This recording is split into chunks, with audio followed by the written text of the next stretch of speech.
Welcome to FX Street. We're going to look at VeChain and the level that it needs to get to kind of begin a new bullish expansion phase and what its downside risks are. But before we dive into that, head on over to YouTube, join our channel by hitting that subscribe button, and follow us on Twitter at FXS Crypto. And you can follow me individually as well on Twitter at JustAnalysisOne. VeChain, VeChain, VeChain. VeChain has been in a downtrend for quite a while. When you look at the time that it's spent, if we do a time measure, we get to hearing my wife run the blender and my son crying because he hates that sound. But 332 days. 332 days that VeChain has been trading lower and in a very, very, very, very extended drive. And VeChain's push south here from these highs is actually greater than a lot of other altcoins. But at the same time, that really means that it has a lot of potential to move higher here as well. So there's this descending triangle that exists, or falling wedge pattern. It can be interpreted too. It's kind of all over the place. But you have this setup here, and multiple times throughout the last few weeks, there's been times to really push even lower, but bears are unable or unwilling to do so.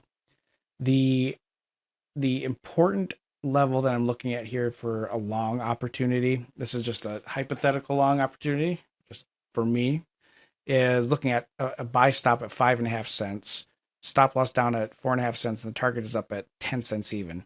The reason I'm looking at 5.5 cents is because a close there confirms a lot of things. First, it would put it above, confirm a break above the descending triangle.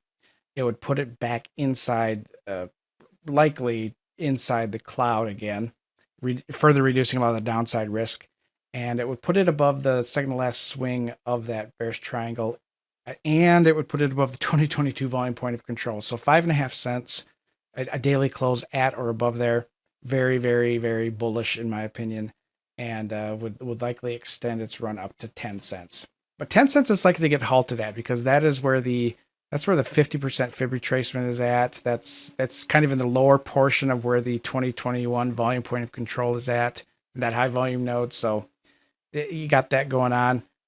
As far as downside risks, they could be pretty heavy, especially when you look at the weekly chart and the continued selling pressure that it faces below the Tenkan-sen.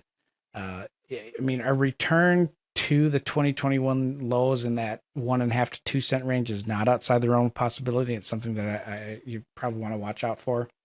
But otherwise, yeah, that's the setup I see. Upside potential before we talk about this next week, likely limited to the 5.5 to 6 cent range, and downside risks should be fairly limited to around that 4.5 to 4 cent range. We'll revisit it next week and review and see how things are going with it. From all of us here at FX Street, remember to go to YouTube, subscribe to our channel there and on Twitter, and don't forget to like, comment, and subscribe.